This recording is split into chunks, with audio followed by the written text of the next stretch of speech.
বৈশ্বিক জ্বালানি বাণিজ্যের সবচেয়ে গুরুত্বপূর্ণ জলপথ হরমুজ প্রণালী এখন আন্তর্জাতিক কূটনীতির নতুন যুদ্ধক্ষেত্র।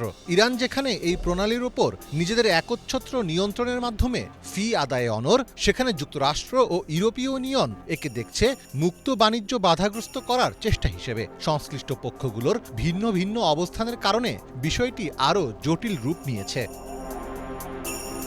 এই অচলাবস্থা কাটাতে ইউরোপের দেশগুলো একটি নতুন ফর্মুলা খতিয়ে দেখছে, যার নাম নেভিগেশন ফি। অর্থাৎ সরাসরি কোনো টোল বা কর নয়, বরং পথ দেখানোর পরিষেবা বা সুরক্ষার বিনিময়ে একটি ফি নির্ধারণ করা। ইউরোপ বলছে টোল আরোপ হতে পারে, তবে তা মোটেও বাধ্যতামূলক হবে না। 11 জুলাই এক প্রতিবেদনে এ তথ্য জানিয়েছে সংবাদ মাধ্যম দ্য গার্ডিয়ান। হরমুজ প্রণালী কিভাবে পরিচালিত হবে তা নিয়ে আলোচনা করতে ওমান সফরে গেছেন ইরানের পররাষ্ট্রমন্ত্রী আব্বাস আরাকচি। দেশটির পররাষ্ট্র মন্ত্রণালয় এ তথ্য জানিয়ে বলেছে, যুদ্ধ বন্ধে 1.5 মাসের বেশি সময় ধরে চলা আলোচনার অংশ এটি। ইরান বলছে ওমানের সঙ্গে সমন্বয় করে হরমুজ প্রণালী পরিচালনা করবে তারা।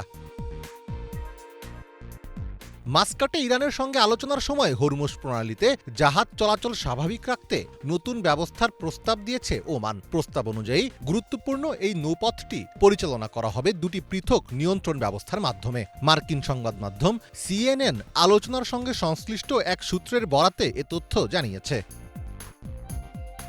প্রস্তাবের আওতায় ওমানের জলসীমার মধ্যে থাকা দক্ষিণ করিডোর দিয়ে জাহাজগুলো যুদ্ধপূর্ব পরিস্থিতির মতো অবাধে চলাচলের সুযোগ পাবে। অন্যদিকে ইরানের জলসীমার মধ্যে থাকা উত্তর করিডোর দিয়ে চলাচলের ক্ষেত্রে তেহরানের অনুমতি নিতে হবে।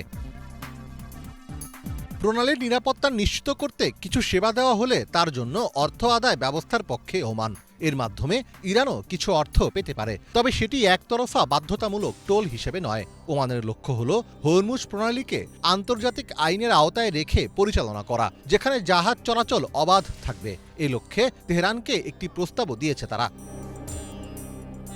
ইউনিভার্সিটি অফ নিউ সাউথ ওয়েলসের সমুদ্র বিষয়ক নিরাপত্তা বিশেষজ্ঞ জেনিফার পার্কার মনে করেন, হরমুজে চলাচলকারী জাহাজ থেকে কেবল ফি আদায় নয়, বরং এর মাধ্যমে প্রণালীটির নিয়ন্ত্রণ নিজেদের কাছে রাখাই তেহরানের মূল লক্ষ্য। ব্রিটিশ সংবাদ মাধ্যম বিবিসিকে দেওয়া এক সাক্ষাৎকারে তিনি বলেন, কিছু ছাড় পেলে ইরান হরমুজের নিয়ন্ত্রণ ছেড়ে দেবে। যুক্তরাষ্ট্রের এই ভাবনা থেকে সরে এসে বিষয়টি নতুন করে ভাবতে হবে। কোনো প্রতিশ্রুতি, অর্থনৈতিক ছাড়, এমনকি সামরিক অভিযান চালালেও হরমুজ প্রণালী নিয়ে তেহরানের অবস্থান বদলানো যাবে না। বিশ্লেষকদের মতে যুক্তরাষ্ট্র চাইছে হরমুজ প্রণালী খোলা আছে বলে প্রকাশ্যে ঘোষণা দেক ইরান। পাশাপাশি বাণিজ্যিক জাহাজে হামলা বন্ধের অঙ্গীকার করতে হবে দেশটিকে। মধ্যস্থতাকারীদের মাধ্যমে তেহরানের নেতৃত্বের কাছে একটি বার্তা পাঠানোর কথাও জানিয়েছে যুক্তরাষ্ট্র। যদিও ইরান জোর দিয়ে বলছে ওমানের সঙ্গে সমন্বয় করে হরমুজ প্রণালী পরিচালনা করবে তারা, আর চলাচলকারী জাহাজগুলোকে দিতে হবে সার্ভিস ফি। মীর ফজলে রাব্বি, বাংলা ভিশন।